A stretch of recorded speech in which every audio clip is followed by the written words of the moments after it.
heard you. Hello, all.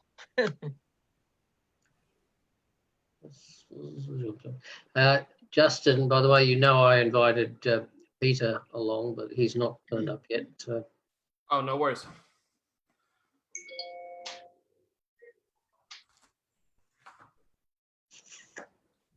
Hello, anyone there?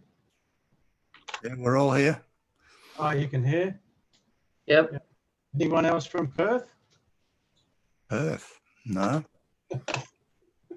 Who's from Perth? Charles Page. Thank you, Charles.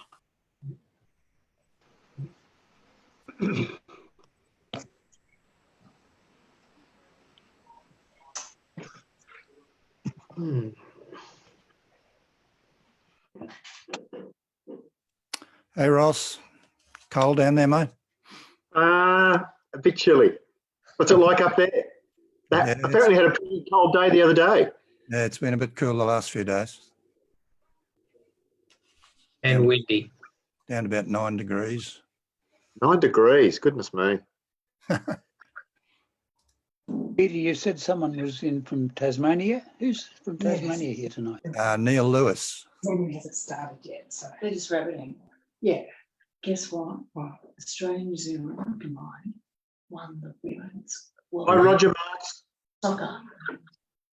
I'll leave that one. 2023. Someone's having fun. Yeah, so about the women's soccer. Oh, right. Yes, that was good news. That was good news.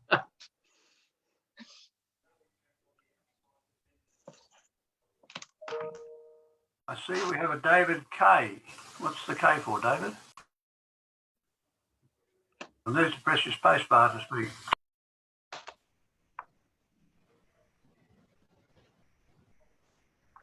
But K, you're muted at the moment. If you press your space bar like I pressed to talk, you'll be able to talk.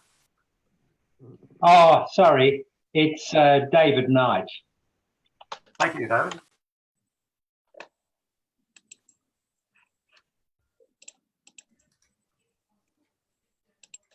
There's a Frank All. What's the All for? Well, he's got no volumes or picture, so Yes, you can probably hear us. yeah, we can't talk.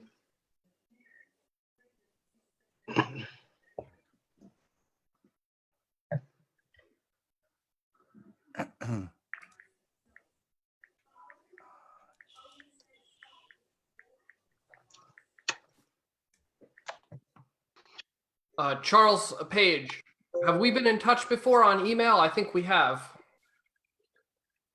Yes, it might have been in connection with the search for Bill Newton, the Salamaua.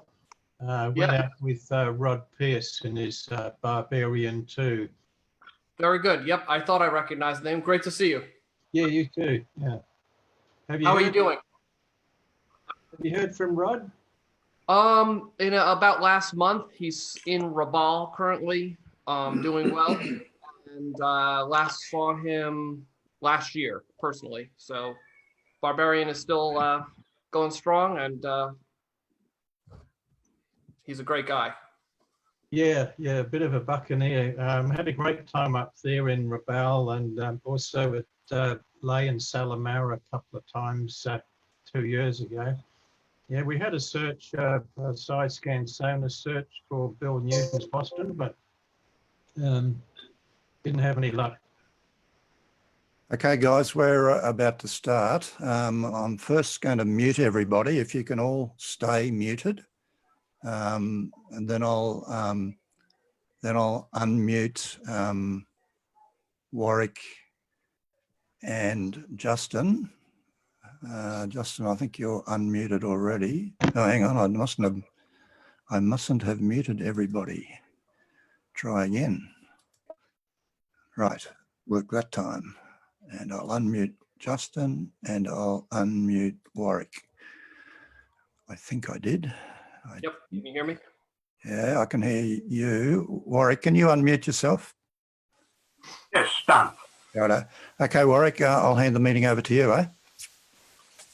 Well, thank you very much and welcome everybody to tonight's June meeting of AHSA Queensland with our quite a lot of guests we have, and we've got our first overseas member, Justin Taylan, who's actually joining our group as well. Welcome along. Is Ray Villerman on? No? Okay, I thought Ray Villerman might be joining us tonight. He's likely the next TAA Australian Airlines Qantas pilot, and I'm looking forward to seeing him here. Our last meeting on 29th of May, we had Phil Vabes talking about solving search, the 72-year-old history of a lost flying boat. That was recorded by Peter Dunn and put on Facebook, and has already had over 917 views. During the month, we were also invited to AHSA Victoria's meeting on the 11th of June, where Dr. Eileen Stoddart was giving a talk on flying high in Patagonia, flying gliders way up into the stratosphere. Tonight's speaker will be Justin Taylan. We're talking about Pacific Rex. And next month, on the 22nd of July, we'll have Baz Kruger from the Netherlands locating a Wreck B-25H Mitchell. Baz is on tonight. I beg your pardon, around the other way then. So I'll pass back to Peter and you can roll the meeting. Just to mention, the following month we've got David Kingshot doing a talk on his aviation career of restoring historic aircraft. The latest two that he's done has been his own Dakota, which he's had to give up, and the Mustang that's based at Caboolture. And then on the 28th of August, our next month meeting after that will be Owen Zupp talking on the aviation life of his own father. So that's on the 28th of August. Warwick, if you'd like to introduce Justin. Yes, welcome Justin to our group, and we'll look forward to your talk tonight on Pacific Rex. And there you are, ready to go, Peter? I'll pass him over. Over to you, Justin, if you can just start that share. Okay, very good. Can everybody see my shared screen and also my camera view? Yeah, they're all muted, so if they just wave their hands. That's fine, yep. Very good. Shall I begin, Peter? Okay, great. Well, first, thank you, everyone. First, thank you to Peter Dunn for the invitation to speak. Meeting all of you digitally. I see a lot of friendly faces, people who I've read your books, corresponded with on email, or met personally. So thank you, and great to see everyone. As Peter mentioned as well, I also was very grateful to join your past lectures as a guest watching, and I decided to join your organization. So thank you very much, and look forward to participating digitally. I've got my screen shared here, and to jump right into it, I'm going to try to limit my remarks to no more than about 45 minutes to leave time for Q&A. I realize this material is very interesting, and perhaps some of you have questions or comments, and to try to make this presentation a little bit more interactive and a forum type presentation. I'm happy to be here. It is 5 something in the morning where I am locally, but as I said to Peter, I didn't want the meeting rescheduled. I wanted to fly the mission at local time. So I've got a cup of coffee in me and ready to go. I'm going to be talking to you today about an organization, Pacific Rex, that I founded and also serve as the director. Maybe some of you already know about Pacific Rex or visited the website, but I will share with you a bit of background, how this project began, a little bit about myself, our mission, and some of the work we've done just in the last couple of years. As Peter mentioned, my name is Justin Taylan. I'm an American, a Yank, and like all of you, I began this because of a lifelong interest in history, and because my own grandfather was in the US Army during World War II in Australia, entirely in Queensland. And because of my experiences with him, traveling with him on the 50th anniversary of World War II back to Australia, to the places he served in Queensland and also Papua New Guinea. It began 25 years ago, the process of creating this project called Pacific Rex and the endeavor of attempting to document and share information about these sites, their history, and solve historical mysteries from the past. Before I begin, I wanted to share this picture with everyone. This is actually the first aircraft wreck that I ever visited. You can see me in the picture touching the airplane, younger version, only 16 years old. And this airplane is in Papua New Guinea. It's a Japanese bomber. It was disabled on the ground. Parts are missing. It's heavily damaged. But this was the first airplane wreck that I ever personally visited. And seeing this airplane, touching it, crawling around it, was what inspired me to become involved in this material. Also, as I mentioned, my grandfather, that you can see there on the left, he was a World War II veteran.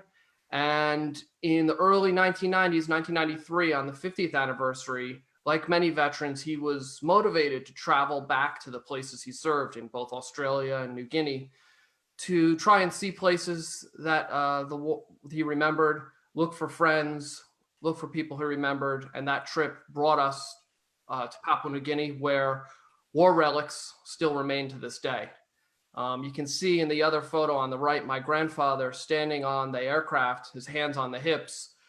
It was also this moment where I realized that these aircraft, these relics that remain to this day, still have an impact on people who were associated with them. For my grandfather, he was almost repulsed by this airplane, not because it was a Japanese aircraft, but because, of course, his first memory about landing in New Guinea during the amphibious operation at Hollandia, today Jayapura, was being bombed by an aircraft just like this. So I'll never forget visiting this plane with my grandfather and crawling around it, saying to him, you know, wow, Grandpa, isn't this cool? It's an airplane. There's no rope. We're not in a museum. We can touch it, look at it. And he simply replied, the last time I saw one of those, it wasn't so cool. And through that small anecdote, it allowed me to understand and see that these relics, these artifacts, were very meaningful to veterans, to people who they'd impacted, and were far more than just aluminum. Being that this is the Australian group and I've joined, I would also be remiss not to just tell you briefly about my grandfather's time in New Guinea and share with you a few highlights. He was entirely based in Queensland and mostly in Rockhampton, or Rocky. And here's his photo during the war. Excuse me, let me put on my archival glove as I handle historic photos. Stand by. And like many veterans and Americans during the war, he served in Australia. And like many in his collection, here's a photo that says somewhere in Australia. And of course, this photo was taken in Rockhampton. When he first arrived in Australia in 1942, as we know from the Oz at War website, Peter's website, Australia wasn't really prepared for the American invasion. He, like so many others, was billeted in the backyard of private citizens in Rockhampton, in the Botanical Garden. And their duties in Australia were basically to wait for deployment to New Guinea in the war. But here's a picture of my grandfather took at Rockhampton Airport of the arrival of General Eichelberger. And this is a picture that he actually took. And as you can see, the airplane's serial number is visible. This is a C-47 Dakota. The cargo door is open and there's General Eichelberger with other American personnel. So, of course, with that serial number, as you all know, the history of this airplane can be unlocked. And tragically, this plane later crashed in Papua New Guinea near Silly Silly, shot down. But that's General Eichelberger of I Corps. And again, you know, what's amazing is to know that not only was my grandfather in Australia, but was a photographer as part of his duties. So in his collections are many duplicate photos of sites and things that he personally experienced. Excuse me, interrupting, just Dennis Warwick here. On the main screen here, I'm still seeing the picture of the wreck of the Japanese aircraft. Okay, great. Let me maybe what I'll do is I'll just cancel my share screen for a moment, so you can see my camera. Would that work? And then I'll reshare it again. Sorry guys, stand by. Hold on. Your one picture second. now. Okay, great. Can you see me? We don't see a small box of you, but the main picture became the main picture. Okay, great. Apologies about that, but thank you for the interjection. I'll share the screen in a second. But anyway, of course, the time in Australia was not only Army work. The Americans interacted with Australian civilians. This was a dance held in the main street of Rockhampton. And of course, going back with my grandfather in the 1990s, I was amazed that he remembered the layout of Rockhampton, was able to walk around town and ask locals for directions. And looking at these pictures, you can see why, because he spent nearly a year there during the war, as many Americans did. Artie Shaw. Yes, this was Artie Shaw performing in Rockhampton. And at least in the last time I was in Rockhampton, this was, you could do a then and now photo of this shot. And one of my grandfather's duties during the war was to run the I-Corps newspaper. So these are some of the pages of the I-Corps newspaper. It was sort of a, pulp magazine that featured a girl of the month, but also news from the war, obviously censored. But this was an incredibly valuable thing to have, because it was a document of the day-to-day life of an American soldier there. This is one of the photo pages, and all these pictures were taken in the Rockhampton Botanical Gardens. At that point, there was an MP checkpoint at the entrance to the gardens, and you can see the soldiers, General Eichelberger and so forth, including those arrival shots. And finally, as a segue back into the presentation, it was in Rockhampton that my grandfather met several famous people, but here is a picture of him with the First Lady of the United States at that time, Eleanor Roosevelt, and to her side is General Eichelberger.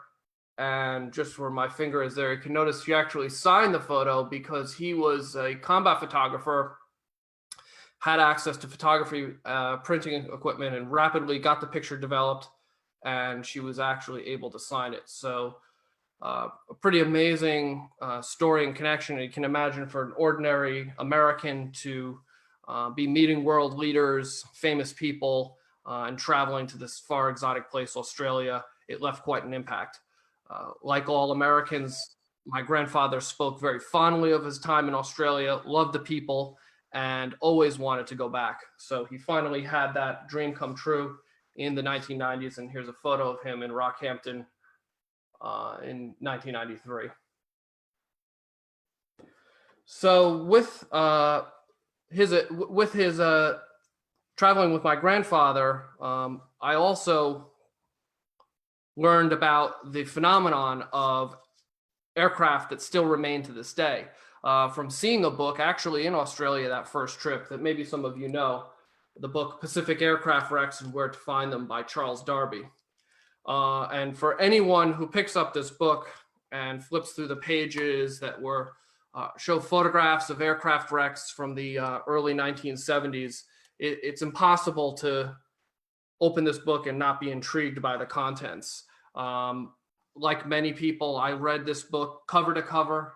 I've corresponded with the author, and over the past 2.5 decades have visited many of the aircraft wrecks that still remain in this book. So I'd be remiss not to acknowledge the prior work of Charles Darby and many others who, as expats in Papua New Guinea, Solomon Islands, visited these aircraft, documented them, And these photos from the early 1970s not only are incredible in their own right, capture that many of these aircraft at that point in history, which of course, with the passage of time, both man-made and natural impacts have changed since then. So without further ado, I'll reshare my screen again so it can continue. And if you can see my screen now, I mentioned Eleanor Roosevelt. She also visited several Pacific wrecks herself. This is the First Lady with a Japanese Zero on Guadalcanal.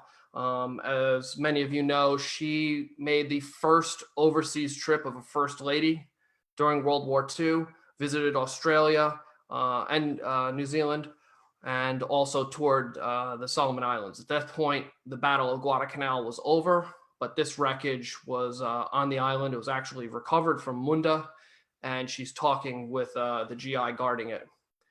I don't know if you can see this, but it's actually a very short piece of color film showing Eleanor Roosevelt. And unfortunately, it doesn't seem that she has too much interest in the aircraft wreck, but for me, that's the intriguing part of this clip. So to jump into the website Pacific Wrecks, Pacific Wrecks has a mission to share and document the history of all the surviving battlefields, locations, and aircraft of the Second World War. This is the page on that very Zero we were just looking at. You'll notice there are question marks on here. We don't know everything to this day about all the airplanes of the war. As many of you know who've done research, there's just as many questions as answers in many cases. And the site's purpose is to collect information, photographs, research, and also comments and contributions from people all around the world that have a connection to these specific aircraft wrecks and so forth. To jump into this, since we're all homebound, probably many people have used Google Earth to travel the world. And just to get into this material, I wanted to share some imagery showing wartime locations today through Google Earth, and also overlays of the World War II sites that existed at these places once. These two islands are in the Shortlands, and overlaying a 1942 photo, you can see this was a seaplane base. Some of the Kawanishi flying boats there and installations, absolutely perfect match to imagery today. The only thing missing is those 4-engine flying boats. Locations like this airfield in Borum, Wewak, look ordinary, but if you look on the bottom portion of the photo, you see circular pot marks of bomb craters that still exist to this day. They're mostly filled with water in this picture, but you can see that the cratering of this area is still present to the present day in Google Earth imagery. This is what that same airfield looked like. And what's amazing is you can actually still see shipwrecks, plane wrecks on Google Earth. This image is in the Solomon Islands and shows just a faint outline of something that is actually a Japanese destroyer, Kikusuki, that was damaged on May 4th, 1942, deliberately run aground by the Japanese and captured later by the Americans. One more ship before we get into planes. This object here is off Manus Island in the Admiralties, and it looks like two edges of a ship. If anyone can guess what it is, it's actually, this is the remains of a U.S. Navy floating dry dock. And this, it looks sort of like an aircraft carrier, and that's precisely what the Japanese thought when they attacked it on a mission long after Rabaul was neutralized in April 22nd, 1945. This dry dock was actually damaged in that attack, but remains to this day. And ironically, it was only stricken from the Navy inventory in 1989. I'm not really sure why, but this was on the Navy ledger till then. Moving on to the topic we all share an interest, on Google Earth, you can also see World War II aircraft. This is a plane that is infamous and known by many. Any guesses what it could be? If you look there in this grasslands is an object that's pretty clearly a large aircraft, and this is, of course, a B-17. This airplane was lost on America's first bombing mission in the Southwest Pacific and was dubbed Swamp Ghost. Unfortunately, it is no longer in this position. It was removed. So when this more modern pictures are updated on Google, that aircraft will disappear. Here you can see another object. This is another aircraft. Any guess what it could be? You can see it there at the center. Not as good resolution, but this is also a very historic aircraft, a Japanese Betty bomber. The center section is burned out, but you can see the tail and wings still remain. Also in Papua New Guinea, New Ireland. Another shot, this is the outline of an airplane that still exists today. You probably can guess what it is. It's quite large. The tail section is bent. It's in grassland, but it's actually crash landed on a hillside. And this is another famous B-17 at Black Cat Pass. And this is what it looks like today. You'll notice on the fuselage, it looks like it has a roundel, and that's actually an accurate observation. This airplane was originally intended for the RAF, was painted in RAF markings, and then was redirected to the Army Air Force and served with the 5th Air Force in New Guinea. You can see on the tail, the serial number is still visible, and the crew of this plane were still alive till only a few years ago. They survived, the most survived, and the wreck still exists to this day. For one more view of that, there's a friend and colleague, Phil Bradley, author and historian at the aircraft wreck. And this airplane today is one of the last remaining largely intact wrecks in Papua New Guinea.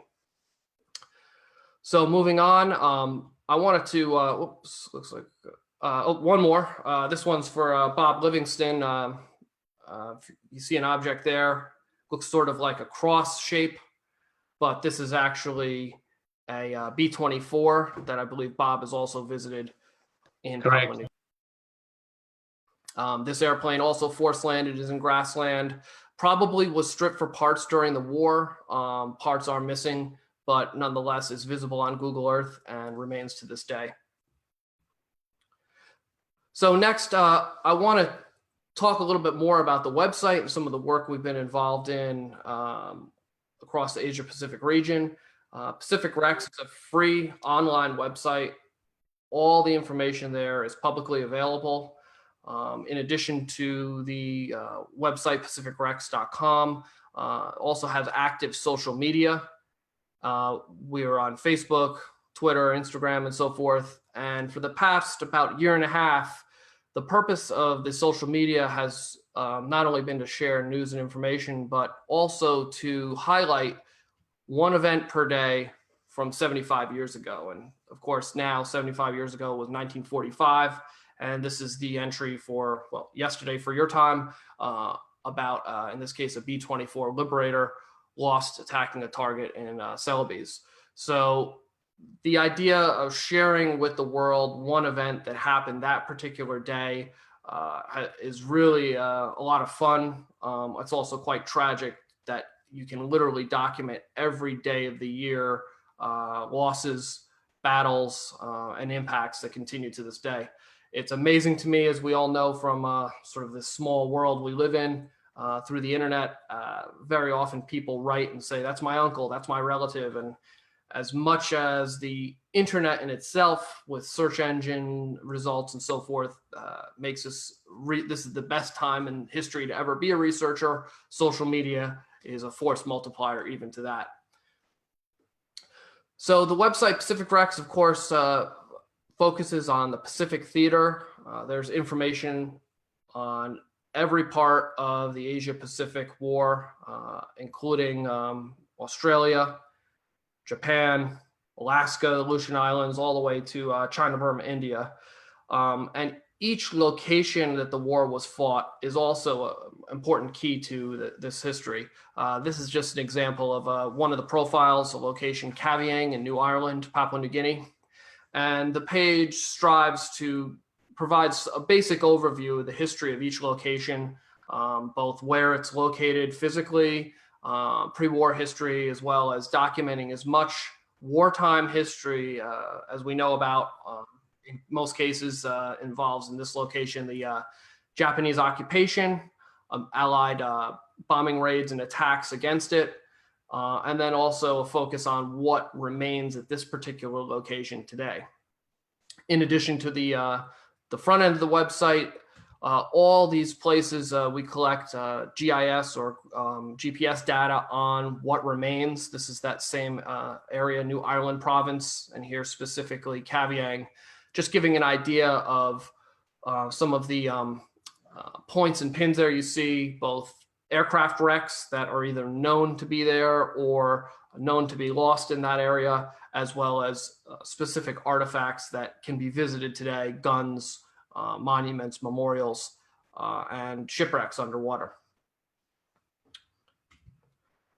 Here you can see another view more zoomed in.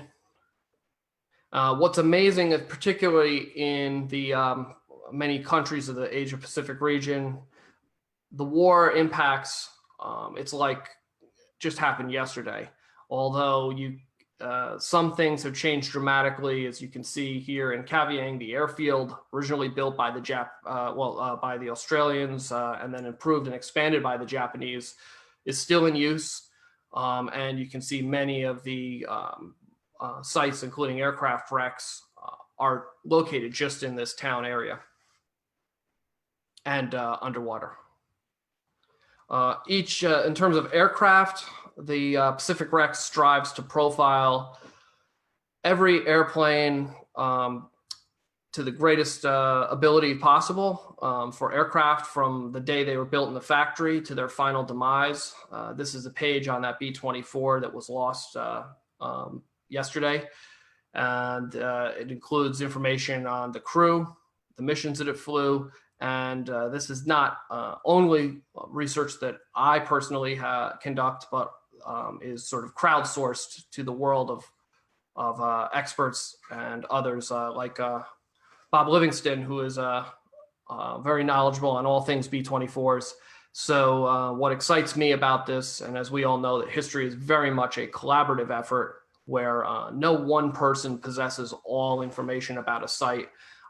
There are records in the United States, Australia, all over the world that relate to every one aircraft. As you can see, most items are hyperlinked to pages for more information, the airfields that it took off from, the targets it was bombing, maps, and so forth.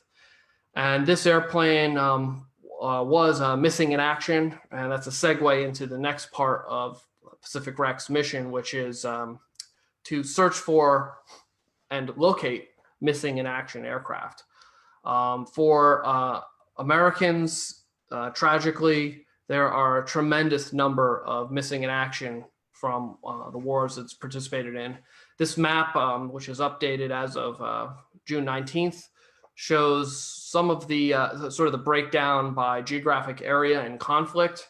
World War II, over 72,000 American missing in action. It's an incredibly high number. Partly that was largely due to aircraft that took off from one location, failed to arrive. There was no GPS during World War II, of course, no black boxes, and many airplanes simply disappeared. Many will never be found if they're lost over the open ocean. But as you'll see from this presentation today, it is possible to locate aircraft from historical references, field activities, and searches. The highest number of American missing is actually from World War II Pacific. And you can see that largest circle there indicates the number of World War II missing for Americans in the Pacific, an incredibly high number, over 47,000.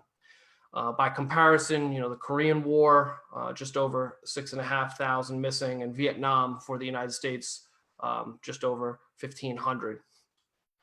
The phenomenon of missing in action personnel hopefully is a thing of the past, because now with today's technology and GPS and so forth, the idea that something can be utterly lost is less so the case.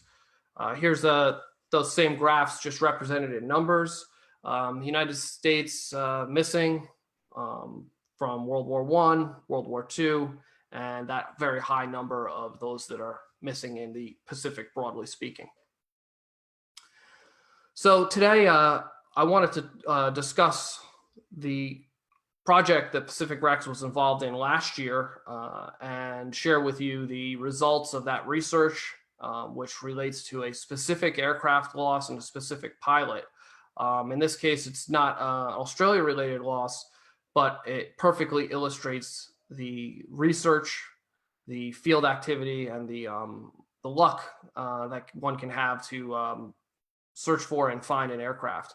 The picture you see there is the pilot, Second Lieutenant John F. McGrath, who's American, of course, from New York State, the same state I'm from. And the pictures there at the bottom of the screen are aircraft wreckage of what we believe was his airplane, an F-4U Corsair, crashed off this location in Okinawa Prefecture, Japan. His aircraft was the Corsair, not only the F-4U Corsair, but the later model version that had a four-bladed propeller. This is the F-4U-4.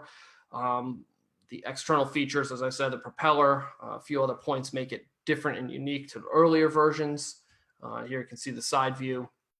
And this was a sort of the highest, most developed iteration of that aircraft that started its service much earlier in the South Pacific Theater. And McGrath, who was a New Yorker, he went missing in action July 21st, 1945. The 75th anniversary is actually coming up soon. And from records, we know his airplane was a specific bureau number, 81095. And he was a member of Marine Fighting Squadron 212 or VMF 212. And the way that this project began happened with an email. Like all of you that have history websites or an email address that's out there, I received a message asking about this pilot from a man named Michael McAloney. And he told me in a brief email that you see here that his father had this friend from World War II who went missing. And was there anything that could be researched about him? I hate mysteries, and whenever I get an email like this, start doing some basic research. Always want to try to tell people something or help them and answer their question in some way.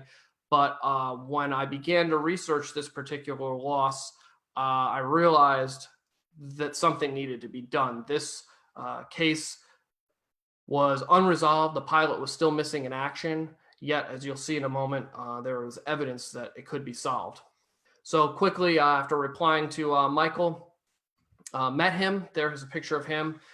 He also lives in New York State. His father was in World War II, was a Seabee. And his father had this lingering question from the war about what happened to his friend who died, what were the circumstances was lost, and could he be found? He's holding a picture there, which is quite incredible. This was a picture that was taken on the steps of the high school, and these four men all attended the same high school in New York. And after enlisting in the military, they were home on R&R and were photographed on the steps of the school. And there's McGrath, the second from the left, the tallest one, yet wearing at that point a Navy uniform. Also, these four men, each was in a different branch of service: Army, Navy, Marine Corps, and Coast Guard. So Michael's father was the man in the sailor suit there, Howard McAloney. And as mentioned, he had his own World War II service, was a veteran of the Battle of Iwo Jima, and he attended Rensselaer Polytechnic Institute, which ironically is the same school I attended. So I felt a connection to his story and his quest to learn about his friend and classmate. This is a photograph from their yearbook in 1941 on this one page of the M's, McGrath, McAloney, Masterson, Marcel, Mahoney. All these men served in World War II, and you can see McGrath on the lower right as well as McAloney on the lower left. This photo, the yearbook did a dedication page in their 1944 edition with that picture that was taken. with the note that we pray for all soldiers and for their safe return. The men in this photo, the 3 out of the 4 did survive the war, but only McGrath failed to return and is still missing in action to this day. So as his this event was really approaching the 75th anniversary, during July, just before he was lost, quite amazing story. McGrath was on R&R, and during that time off, he was engaged in, quote, ferrying government planes from Okinawa to Guam. And amazingly, before social media existed, cell phones, he knew that his classmate and hometown friend, Howard McEloney, was on Iwo Jima and detoured there to see his friend. And I guess just from landing at the airfield and asking people where CBs were and so forth, he amazingly visited his friend on Iwo Jima. And these are 2 pictures that were taken on the black sand beach of Iwo Jima. There's McGrath in the center and Howard McEloney on the far left with a pyramid tent behind. So tragically, only a few days after these pictures were taken, McGrath disappeared, went missing in action. And when McEloney learned about this, he worried and feared that it was perhaps after their visit on Iwo Jima that perhaps he went missing flying back, or in some way he was responsible for his loss and so forth. So he lived in guilt and worry over the fate of his friend, and didn't know anything more than that, but had these 2 amazing pictures. Seeing these shots made me think, wow, something needs to be done to give answers to the McEloney family about what happened to John McGrath. Through the miracle of digitized records, the first thing I did was check the Marine Corps squadron records, and here you can see a page for July 21st, 1945, about this particular strike that McGrath was lost on. And luckily for McEloney's sake, he was not lost in relation to that visit to Iwo Jima, but on a combat mission only a few days later. And as you can see in the highlighted section of that report there, I was shocked to read that this airplane had a pretty accurate description of where it crashed. It says there, quote, it was observed to crash into the sea several hundred yards southwest of the town.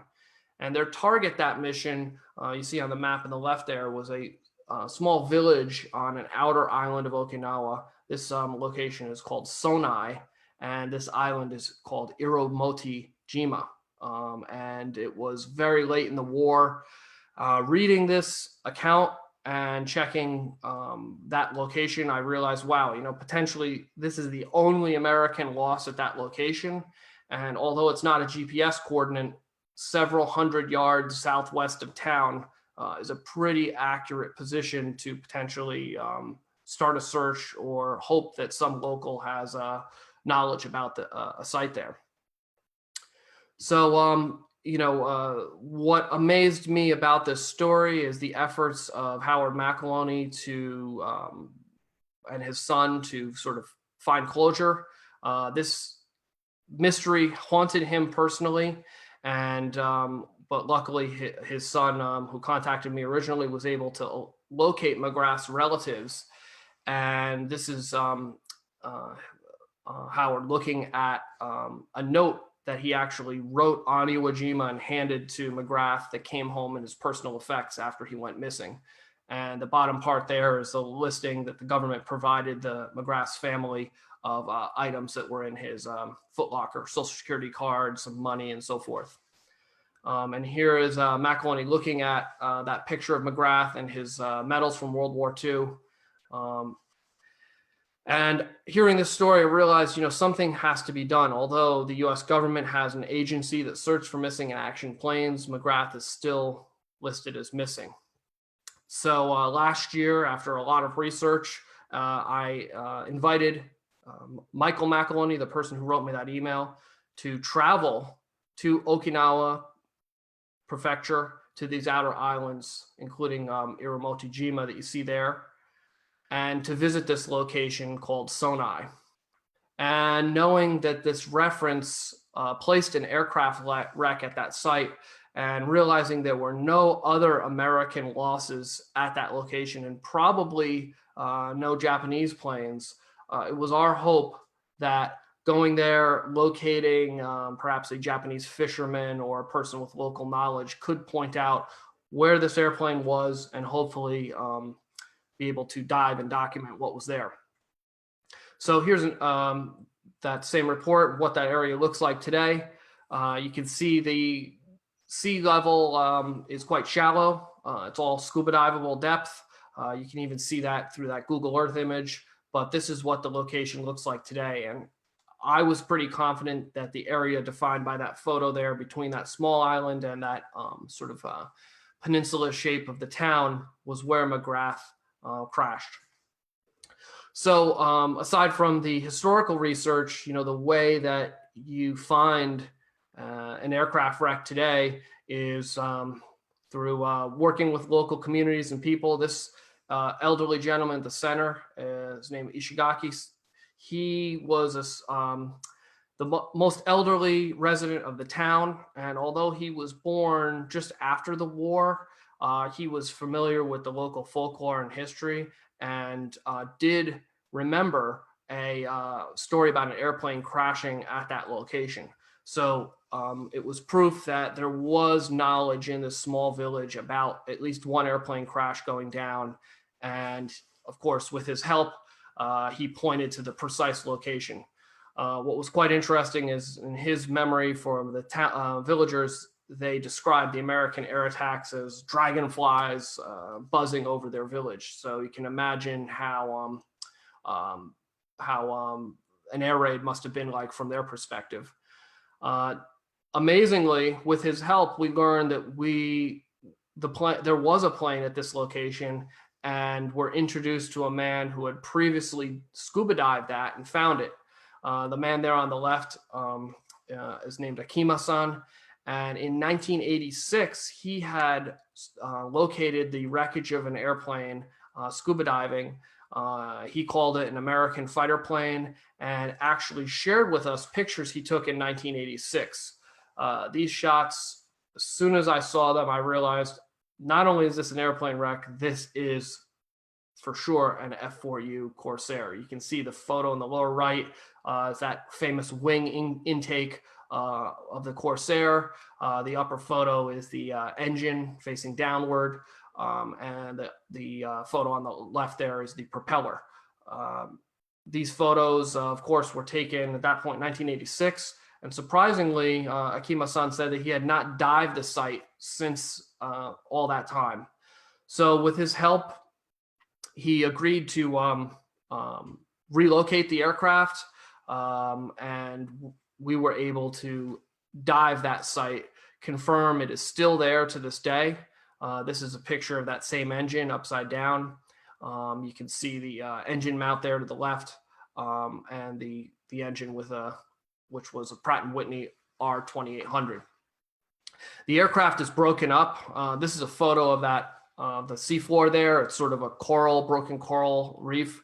But on top of that otherwise natural landscape is what is the upside down wing of this aircraft. And you can see at the center is the retracted landing gear inside the wing. And this is roughly the entire wing of the airplane. So luckily, all the technical documentation about the Corsair is known. We have all of the parts catalogs and erection and maintenance manuals to identify any piece of wreckage by cross-referencing it through the books and reference material of the day. Here's a photo of myself diving what was another key piece of evidence, the propeller. It's broken off probably on impact, and as you can see there's the two upper blades versus a three-bladed propeller. And this is also one of the features that is diagnostic to the F4U-4, unique, having that four-bladed propeller. This piece of wreckage in itself points to not only the specific type of the Corsair, but the submodel, the -4. This picture shows the wing. You can see it's been damaged by the impact, the other wing. And this shows the mission that McGrath was on was actually a rocket attack and strafing mission. There was no ordnance visible on the airplane. And the mystery is, why did this plane crash? According to the Japanese, there was no anti-aircraft fire that day. This village, they claim, did not have any military target in it during the war. The Americans believe there was a target there. It is possible that McGrath suffered a mechanical failure or had target fixation where he crashed. But clearly, this airplane, on impact with the sea, broke up into pieces, and the pilot is missing. He was not taken prisoner of war. No body washed ashore, and we believe his remains could still be associated with this wreck underwater. As a small tribute, we brought a photo of Howard McAloney, his friend, to take a picture with the wreckage of the airplane. You can see there, this is part of the engine, the impeller shaft. And you can see the references material for that there on the side. The engine of the Corsair 4U-4 was also unique. It was a later variant of that airplane and is itself also a diagnostic piece of wreckage. So being that this is the only airplane wreck at that location and the only known American loss of a very unique type of F-4U Corsair that only came into service in the last months of the war, we are very confident that this plane is McGrath's aircraft. And the conclusion of our survey did sort of a joint ceremony between the Americans present and Japanese to commemorate this site. And that ended with leaving flowers on the surface in tribute to McGrath, who certainly died at that location. And we believe his aircraft is that site that remains to this day. Amazingly, our visit was well received by the local community. You see, we had the full cooperation of the local community, the scuba diver who first found that site. And we were surprised that our journey made the front page of the provincial newspaper. And this mission was very satisfying because it was a true multinational collaboration, and it resulted in people from all over the world, in Japan, United States, coming together to solve this mystery.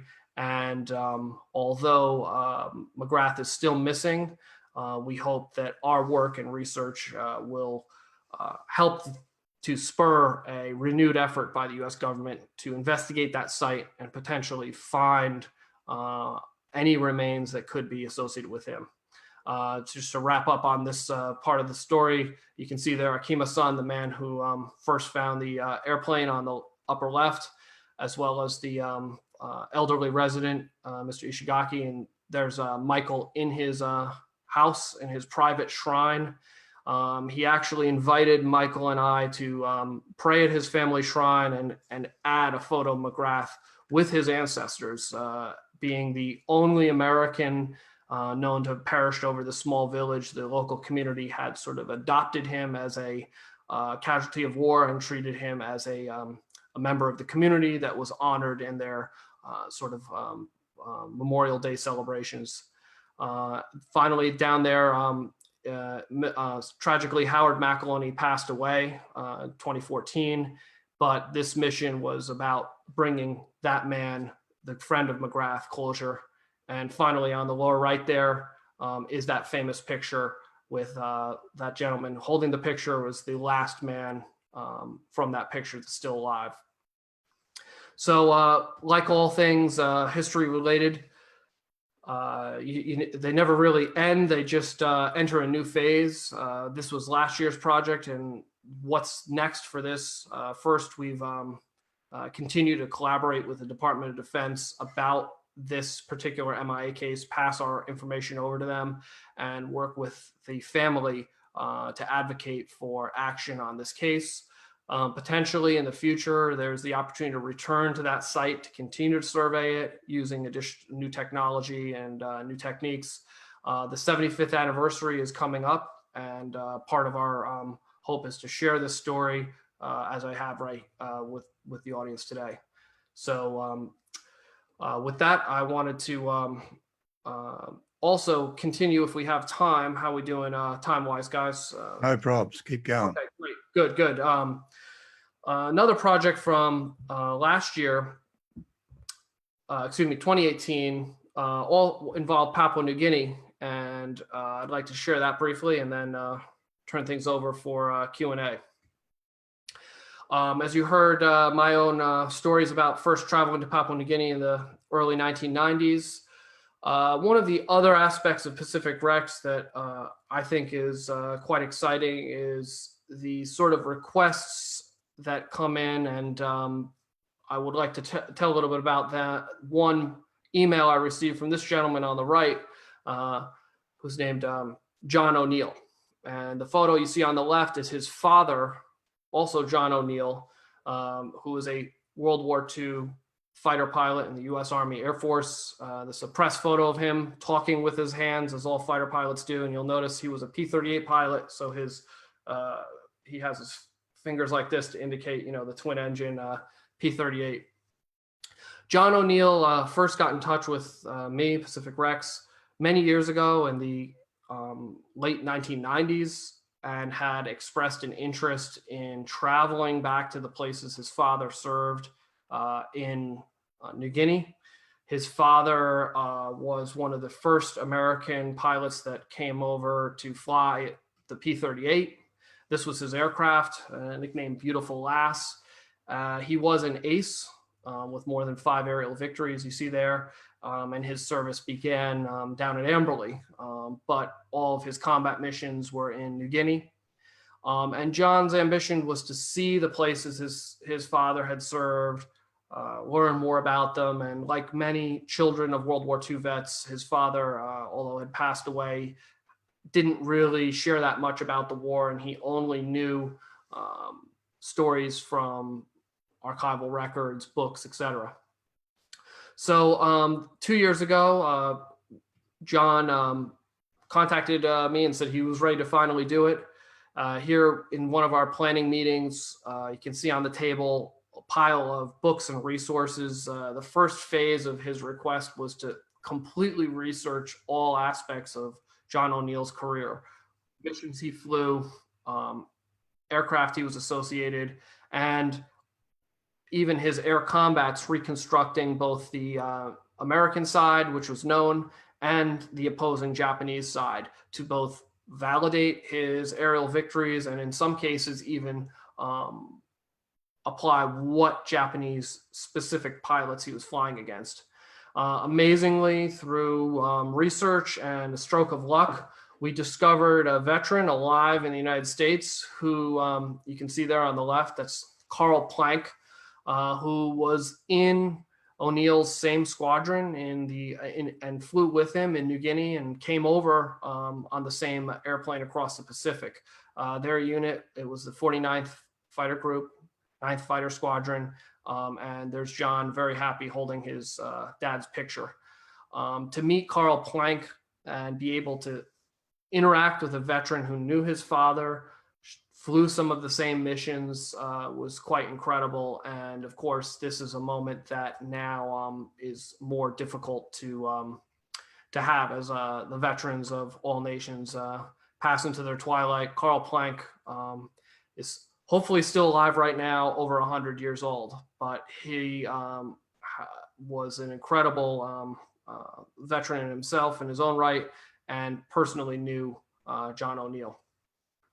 Traveling to Papua New Guinea, here's a photo of John arriving in Port Moresby, and his father did briefly fly missions from Port Moresby and participated in the Battle of the Bismarck Sea, scored his first aerial victory from the Port Moresby area.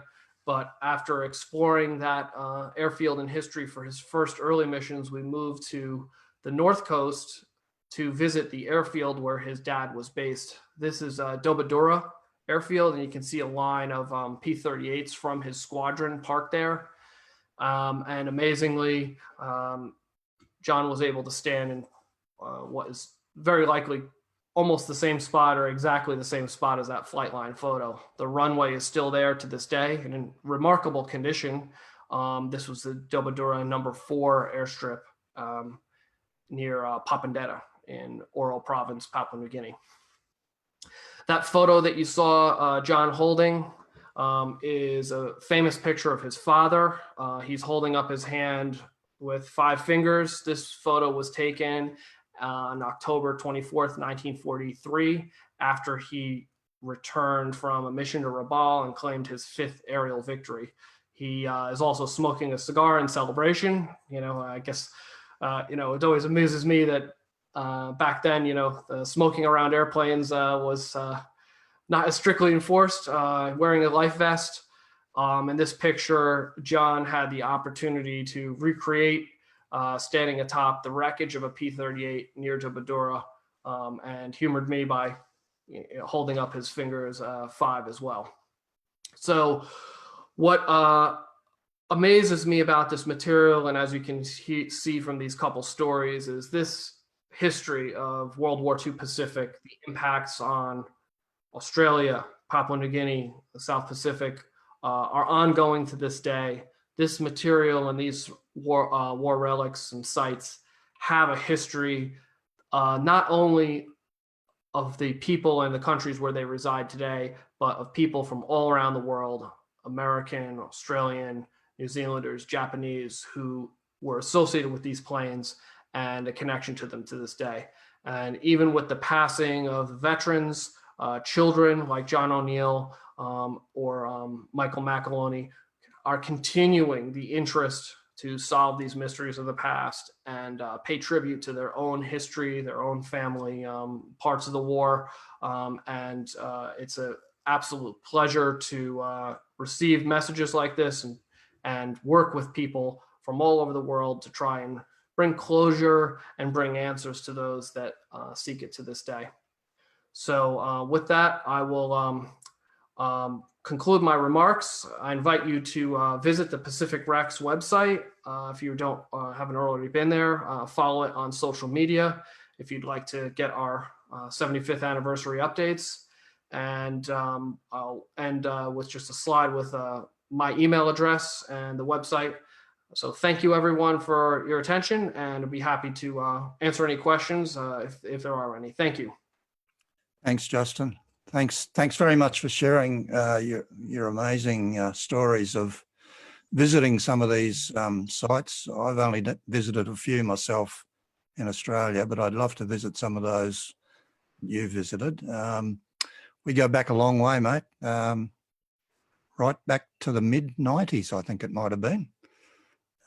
We also share something else. We share a common birthday, 22nd of September.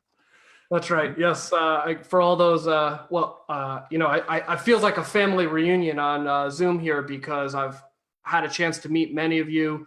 I'm 42 years old, and I'm, for better or worse, probably one of the last people to grow up like all of you, building model airplanes, interacting with World War II veterans who were my grandfather's age and so forth. And as Peter mentioned, I've been lucky to visit Australia a number of times, meet him in Queensland, and some of you both in person and collaborate with on email.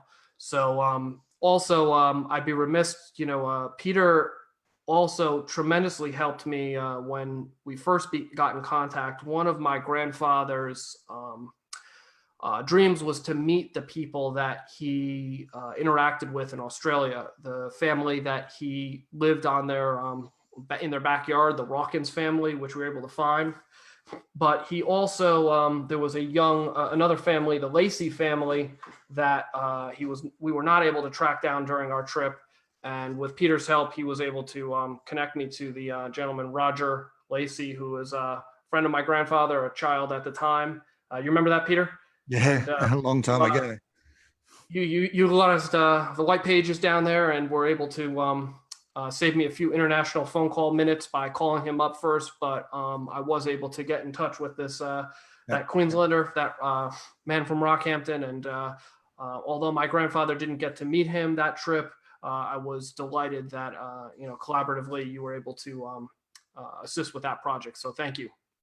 Thanks very much. We'll throw it over to questions for Justin. If anyone would like to ask any questions, you need to unmute yourself first. Not so much a question, but a comment. In 1970, I was holidaying around Papua New Guinea, and I went to a wreck of a Betty bomber about a couple of kilometres from Rabaul. It was in the jungle too. Yes. Do you remember, was it at the airport, the Lakunai airport? Was it near there? Yeah, near there. I suppose a kilometre or two away from the airport. My guess, Warwick, was that airplane is probably the Japanese bomber that's at Lakunai Airfield, the old airstrip that's no longer used since the eruption. And it's actually not a Betty, but a different Japanese twin-engine airplane called a Sally, or Type 97 medium bomber. So I will send you pictures of that airplane, and you can tell me if you think it's the same one. That airplane still exists today. It survived World War II, survived a volcanic eruption, and although it doesn't look as good as it used to in the 1970s, I think you will recognize it. Well, thanks very much. I stand corrected on the type of aircraft. That's nice. Thank you. You know, the interesting part about you know, my personal interest is Pacific Rex also covers Japanese aircraft, and as Warwick said, you know, for most people, there were only two Japanese airplanes, you know, the Zero and the Betty. Everything has to be that. Of course, there were many other Japanese airplanes and Army airplanes, bombers, transports, and so forth.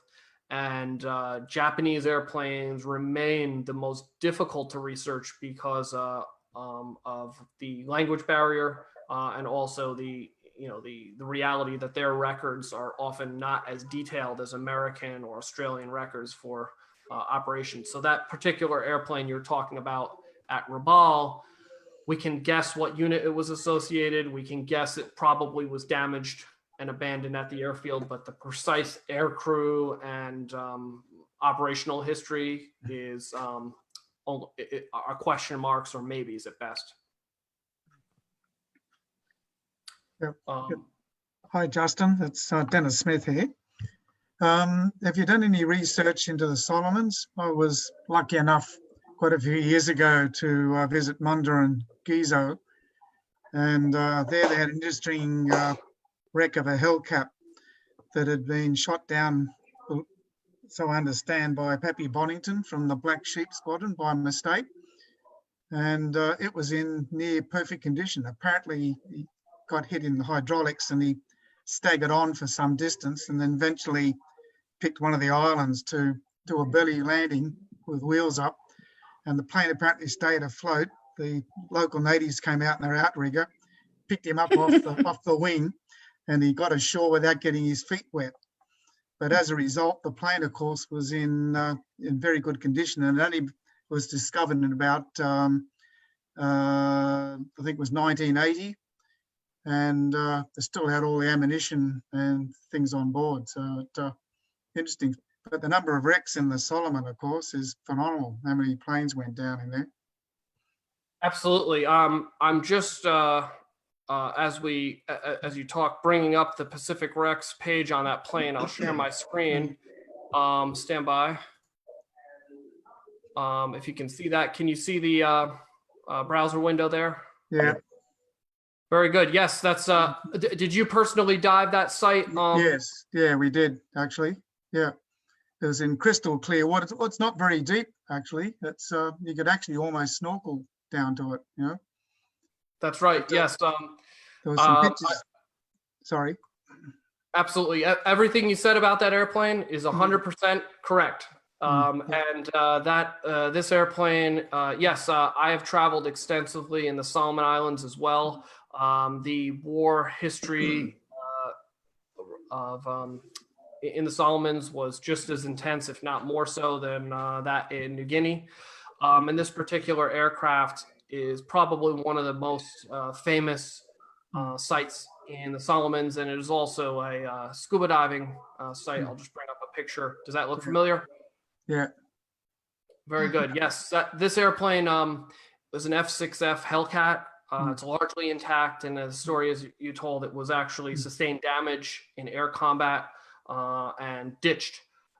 This airplane, and we know the history because you might remember the person you dove with, Danny Kennedy.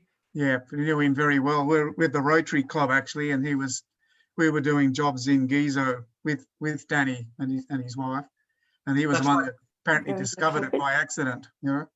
Exactly. So, boy, you got a great memory. Yes, this airplane, its contemporary history is fascinating because the gentleman mentioned Danny Kennedy and his wife Carrie Kennedy that run Dive Gizo are credited with discovering the airplane wreck. I believe it was known to locals. It's not very deep, is visible from the surface, but he was the first one to locate the aircraft. 1986. And what's quite amazing is when he first found the airplane, the navigational charts were still in the cockpit. There was sort of a slide ruler for computation. The airplane was completely undisturbed. Since then, it's become probably one of the premier scuba dive sites in the Solomon Islands. And what is so fascinating about this airplane is the Hellcat is an enormous airplane, even by today's standards and size. It's very large, and this is actually a picture of that exact airplane. It was nicknamed Betsy 2, and I believe Danny Kennedy interacted with the pilot who was alive when the plane was first discovered, Yes. Lieutenant Richard Moore. Yeah, that was correct because when I was there, it was been good 20 years ago, and the plane was in quite good condition actually. Interesting enough, that's also in the general area where PT 109 was cut in half on the local islands there. That's correct. Yes, for those that remember that story about PT 109, the Blackett Strait area is virtually the same body of water, just to the I guess west of where this site is. So full of history. And this Hellcat, just to corroborate what you said, has a fascinating but sort of controversial history that it was damaged in air combat on a large air raid against Balalai Island, September 16th, 1943. And it was actually one of the early missions of the Hellcat in the South Pacific. So the Hellcat its first combat mission was actually September 6th, and this was only 10 days later. So in defense of the other American aircraft in the air, they were probably not familiar with the Hellcat, and the silhouette of the plane does look remarkably similar to a Zero, large radial engine. It's much bigger, but in the heat of combat and confusion, you can see that it would be a mistake that could be made. And anyway, on that mission, the famous American pilot, Greg Boyington, or Pappy Boyington as his nickname was, the CO of VMF 214, the Black Sheep, he claimed 5 Japanese airplanes shot down. And that mission, according to the combat report for this plane, which was from a Navy squadron, not Marine Corps, VF 38, this pilot Moore described coming under attack by Corsairs.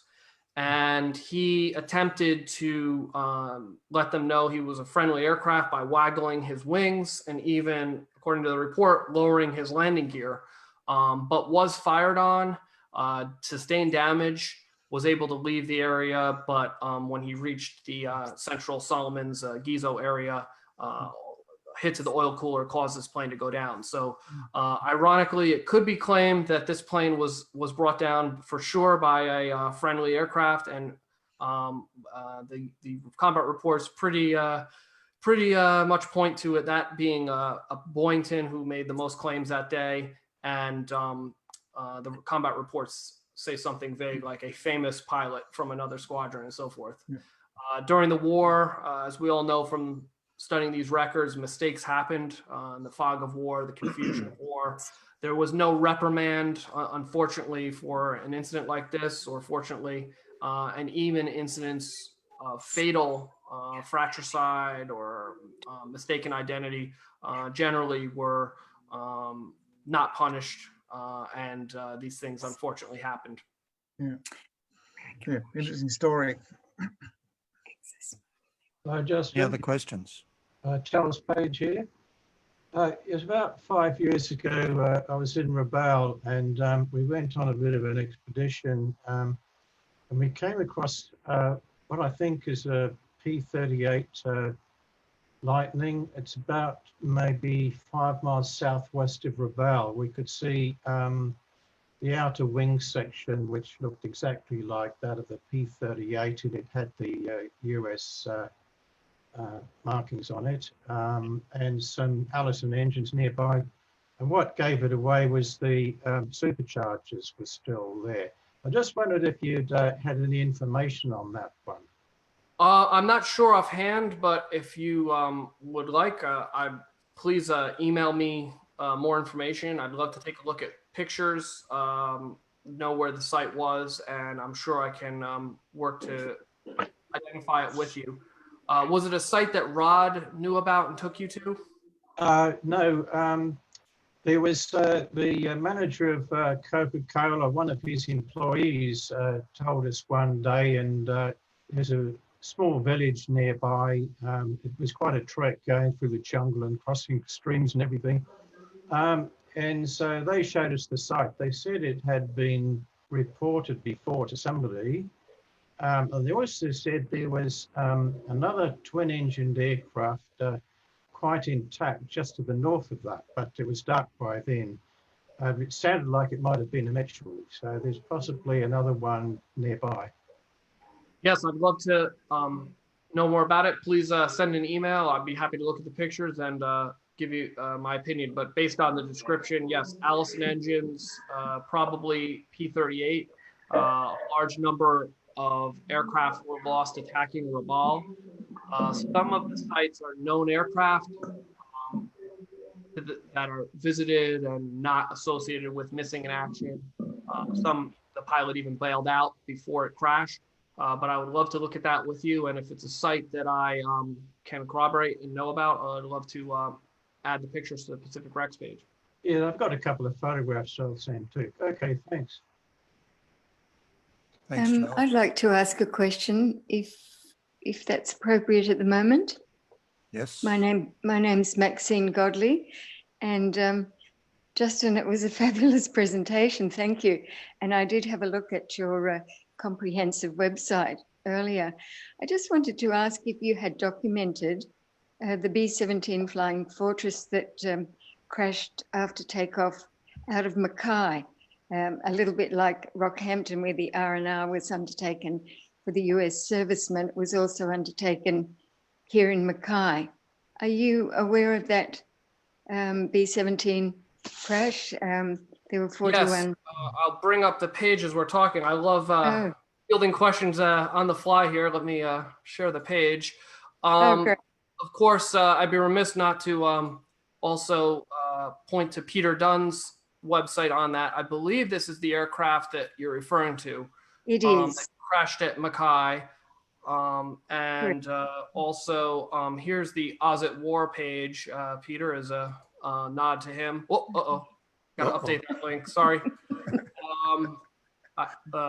Technical difficulty there. I will fix that as soon as we get off the phone. But yes, I believe this is the airplane, and it of course has a tragic story about being the tremendous loss of life. Huge list of passengers that were aboard. There's a monument there to this day that I'm sure you know about with one of the propellers. And this airplane was a B-17 and a very early model C that was lost on that mission. So here's what we have on it. An interesting part of that, I suppose you're aware that Professor Robert Cutler wrote the book on it, but the US military refused to believe that those personnel had died here. And it was to Cutler's, forever. Well, he knew that they died here because his father was the aircraft loader. Yes, Mackay's flying. I've got it right. right here. Oh, no kidding. In Excellent. here. Oh, wow. Great. Yeah, so Cutler was really brilliant because it wasn't until the late 1990s that anybody knew that those men, they thought they died at the hands of the Japanese in New Guinea, and then they couldn't find the bodies, but Cutler located them up in Townsville, where the Australian Defence Force has an installation there. So it was really lovely because the families came back. I think this was where they unveiled, I don't know if you can see this, an American warship came in. This is 1992, and all the sailors marched in. It was very impressive. And Did you attend that, Maxine, yourself? yes, yes. Oh, wow. And I've actually walked over the site to see if there's anything left of the aircraft. I don't know. This is a very, I don't know if you can see that even at all. It's a very ratty photo. It was taken by the Daily Mercury shortly after the crash. But I think the Mackay people souvenired all the bits of the aircraft, and there's not much left at Baker's Creek. But it was lovely that the families could finally come back, and they were billeted around Mackay for some of the ceremonies that we had. I'm in Mackay actually, so this is just a little south of Mackay at Baker's Creek, and I think it's understood that. Yeah, I see Robert Foy's name there. I think the aircraft had an engine failure. I think it was understood that. I needed to check it all out, but you've got good information on that. And yes. I think he turned back to go to land back on the runway, which is often a fatal choice, yes. As you know. Yeah. Hey, Justin, if you can just stop your share, I'll just load my page. Oh, thank you. Yep, let me kill this here. While Peter's getting that up, yeah, great to hear about your role in it. I'd love to, if you scan that picture, add it to the page. I agree, the personal connection of, I'll hand this over to Peter. Go ahead, Peter. Oh, no, you keep talking. There's Tarzan. A better photo, yes, excellent. There's Tarzan. Yes. As he was known as. You can see it's quite a mess. There were 1 survivor and 40 killed. 41 people in a B-17, full of food as well, food and all sorts of stuff. Incredible. Probably a bit of beer and everything else as well. Yeah, probably as well. I think it probably was a bit overloaded for a single engine failure on takeoff, you know, that, and I think it was VH Echo Mike Foxtrot, and they called it EMF every morning fix it, they called it. Yes, that's right. You know, it's a ratty old it was a ratty old aircraft that had been shot up in Darwin. So they just fixed it up to run up and down the coast, but it maintained its Australian registration. But it was crewed by American servicemen as well. There's Bob Cutler there. I went up for one of the ceremonies many years ago. Did you? There's a general from the 5th Air Force. Yes. There's an ex-general from the 5th Air Force. Yes, yes. Who were they? In the background was Rusty Findlay. I got the job of driving him around Mackay. Not Mackay, Mackay. And the other guy, the ex-retired guy is Skip Hall, General Skip Hall. Yes, and the Americans made that beautiful model and had it sent over bronze. That's right. Yeah, so I was there in 2003. Wow. I've been there for many of the annual memorial services, but I live a bit out of town now and people forget to tell me it's on, and I haven't been for a while. But I did go to them annually for a long time. I might have seen you there. They just had a virtual ceremony in the US for this event, which I watched on Facebook about a week or so ago. Yeah. I'm very interested in that, Peter. If you could send it on, because a friend of mine was from the ABC and he was very involved with it, along with the Daily Mercury editor in those days. So it would have been around about that date. Yeah, 14th of June 1943 is the crash date, yes. Okay, I'll just stop that share when I can find the right. There we go. Yes, yeah, amazing. Well, thank you. Maxine, what can I say? When I'm next in Australia, I'll come and visit you you can guide me to the monument. I've not been there yet, but it is an incredible and tragic event. And I think that site underscores the connection between Australia and the United States to this, Yes. that continues to this day. You're very welcome. And I think what is so intriguing about the role is there's the special relationship between Americans and Australians. Any American serviceman that was there in the Second World War loved Australia. And tragically, as you said, many American families aren't really aware of the true circumstances of their loved ones' losses. For them, they assumed it might have been in combat, just like you heard the story of McGrath or this airplane.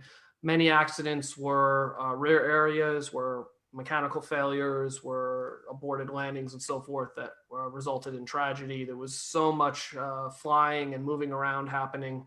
But that particular B-17 itself, as you said, was also very historic. It was in the Philippines at the start of the Pacific War on December 8th. And flew missions in the early phase of the war, and then was sort of retired to logistical work when it was lost. So an amazing site, and I hope to see that monument one day myself. You'd be most welcome. That crash remains Australia's worst air tragedy inside Australia. That's true. It's the top one there, and you'll notice the third one down is also in Mackay. Yes. Which was a crash of an F-27 Fokker Friendship, where 29 people were killed, a lot of school children. It was in fog and yes, probably misreading an altimeter, I think. But but out of those top 10, you can see that 1, 2, 3, 4, 5 were all World War II crashes. And the big one at Archfield, where there were 23 people killed, it's a C-47. Oh, okay. But yeah, so that's still our worst air tragedy inside Australia. The worst That's outside great. was that one in New Guinea, Justin. I just can't remember the details. Where, Yes, Lockheed aircraft, Lockheed Lodestar, excuse me. I'll bring that up. If you just give me a second, Peter. Actually, I searched for that aircraft, the wreckage of it a couple of years ago. And is that the one that crashed into the Australian soldiers on the ground? I'm sorry. There was a Qantas. It was a Lodestar. That was a B-24. Peter. Yeah, that's what I thought. B-24. Peter, just before you remove that screen, the 31st of December, 68, the Port Hedland Vickers Viscount. It's an interesting note to know that I was the last Ansett hostess to crew that in Victoria before it went across to WA and crashed. Oh, okay. So, it was a bit of a tight, because that was metal fatigue in that wing. In the wing, right. Yeah, okay. So lucky we sent it west, but unfortunate for them. Yeah. They were getting very shabby, the 700 series Viscounts, let me tell you. Yeah. If it wasn't an engine failure, it was whatever happening with those. Hi, Warwick here. Just a very brief mention. Maxine, you mentioning the VH letters on the B-17, the crash near Mackay. That was a radio call sign rather than a registration. Aircraft operating by the Allied Directorate of Air Transport all had a VH thing, but that was additional to their registration, and they use a radio call sign. Oh, okay. You are going to know better than me. It's just what I read and understood, but I didn't actually see a photo with it. There was something about them wanting to maintain the Australian rego, I thought, just to keep the secrecy for the US servicemen. I can't be sure. No, it was just all these aircraft being used for transports, which included, as you say, this B-17, some versions of Liberators, but take mainly Dakotas, DC-5s even, and C-46s, loads. There's quite a mixture of aircraft being used as freighters up and down Australia and up into the the Strategic Islands, that sort of thing. And they To all my have, knowledge, a lot of them have Maxine, no hyphen in the VH. It's just VH. to my knowledge, Maxine, it was secrecy.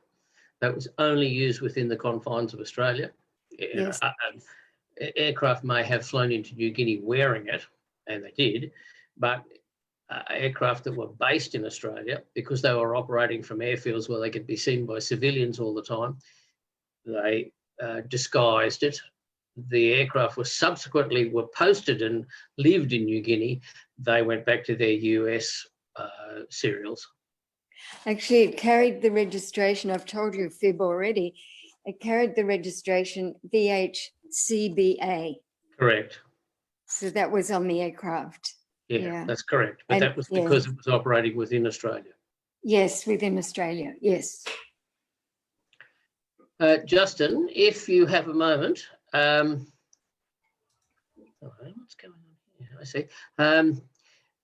You mentioned a number of locations that you can see on Google Earth.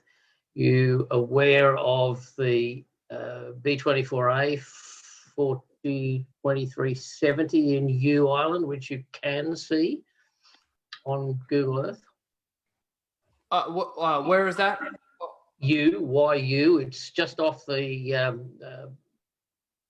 just within the boundary of Indonesia these days, off New Guinea. Oh, wow. All right. Well, you don't know about it. I'll send you details. Yeah, please, absolutely. And some shots of the intercept. With B-24As, LB-30s are a particular interest of mine, and I knew the crew, one of the crew members of that aircraft, and I chased it down, and we found it. You can still see it, the outline of the aircraft in the lagoon on JU Island.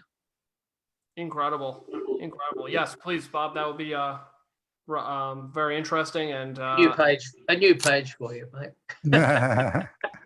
Hey, Bob Livingston, this is the crash I was thinking about. The web page isn't very good at the start. It should sort of tell you how many were killed. I had to go to a different web page to find that out. But on that other website that I just went to that you probably saw me doing, it said that there was a crew of 11 were killed and 62 Australian soldiers on the ground. The aircraft. It was something like that, though. The troops were assembling. Yes. On the ridge line. I was actually, I worked with a guy whose father was there when it happened. So I had looked into it fairly closely. And there is a website, it's not this one, some other Australian guy who put together a website on the thing. Came to me. I do, Justin, have a photograph of the aircraft. It also carried an earlier name, and I have a picture of that. So that's another one I should follow up with you on, I think. Yeah, so this website here says that a total of 73 people were killed. So this is our worst air fatality anywhere in the world, but the biggest in Australia was that one in Mackay. Right. Yep. Yeah. It was it was immediately after takeoff, fully loaded with bombs and fuel. And the reason, of course, is not really known, but he didn't clear the ridge line and he hit all of the assembly area for the Australian troops. Yeah. Right, I'll just stop that. That were incidentally about to be airlifted on other C-47s. That's why they were there. So it was a tragic story.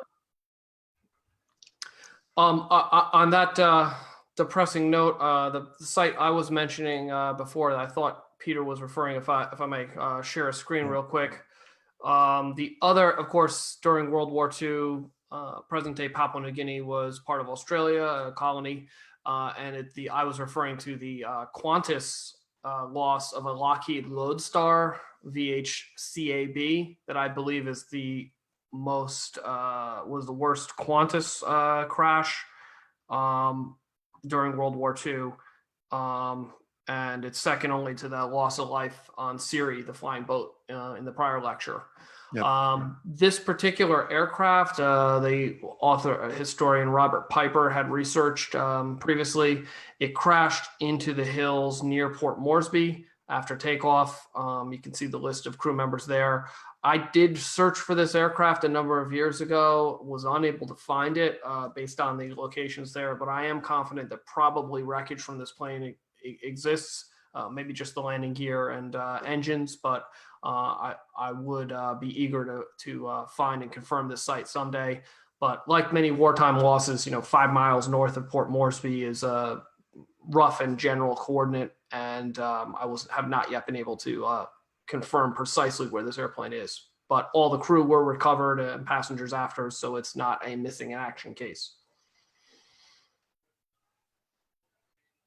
Okay, any other questions for Justin?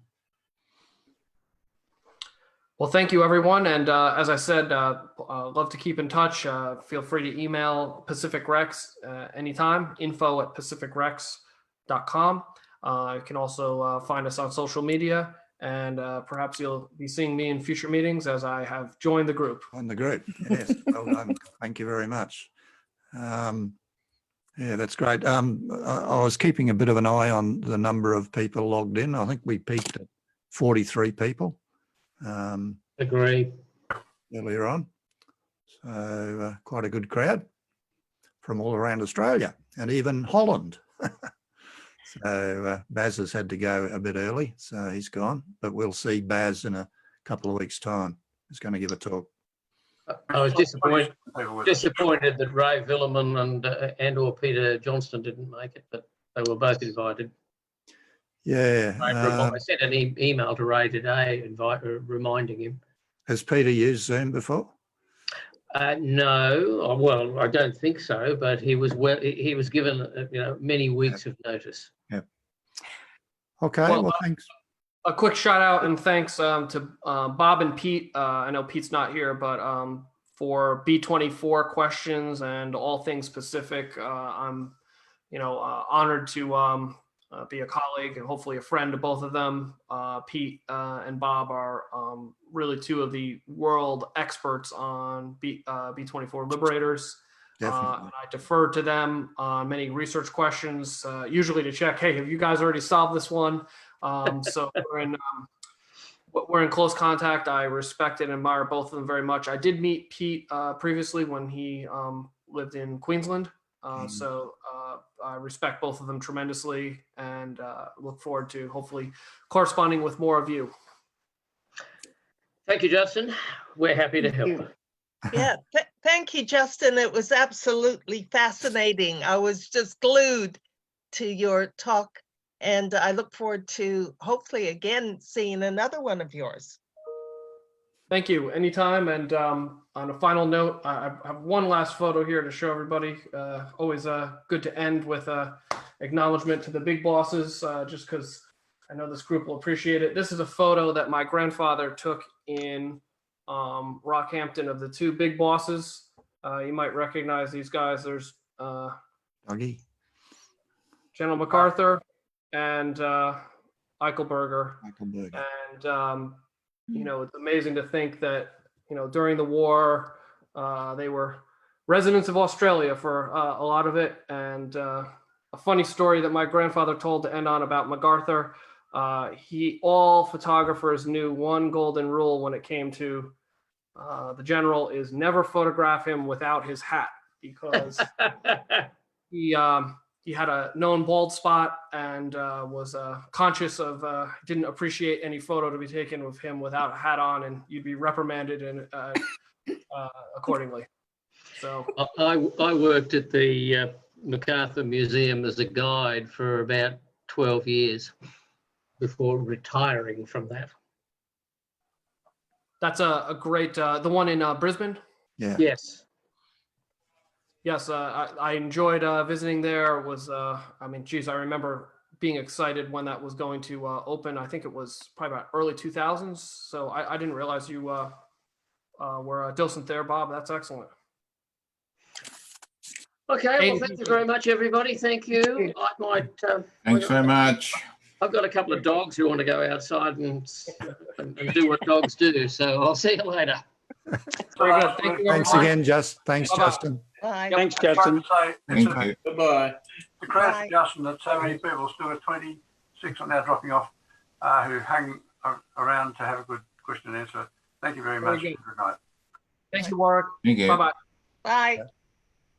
Bye, everyone.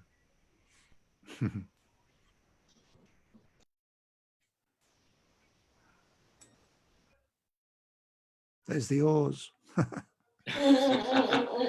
Yeah, we eventually Seven got now. the sound working, so Yeah. Did after about 20 minutes, missed the Do you- first part. you know how to test that in the app itself? In the settings in the app itself, you can test it. Yeah, we did that and it didn't work. But prior to the meeting, I put because I've got it running through our TV in our lounge room. Hence, we're sitting up in our media yeah. suite here. Yeah. When you do the testing, you can then select. There's a bit there to select what microphone you want to use and what speakers you want to use. So you just and I did that. play with those. Yeah, so I did that, and but yeah, when I started Zoom, the sound. I just wanted to test that sound was going through the speaker system, and not from the computer, because the computer itself, the sound is very, very weak. Yeah. So I ran a movie beforehand and checked all the sound out, and that was fine. But once I ran Zoom, I had the audio, the video, but no audio. Yep. And it turned out that there must have been another program running in a window that was taking over the audio. So, and it wasn't QuickTime. It was something else. I don't know what it was, but there was something that was stopping the audio from the Zoom feed coming through to the speaker system. Okay. I was just going to try and. No, I don't think I can do it. Before they go, I see the toppings are still here. How many of your toppings family people are here? Can you speak to us? Find Google Chrome. They have no video. Looks like maybe they can't talk. Yeah. Well, it's good night from him, and it's good night from me. Bye. Yeah, thanks, Peter. Thanks, Warwick. Thanks, everybody. Oh, yeah. Philip, what's the aircraft that those seats are from? If they're from an aircraft? Sorry? The seats you're sitting in, are they from some aircraft? No. That's our lounge suite. Yeah.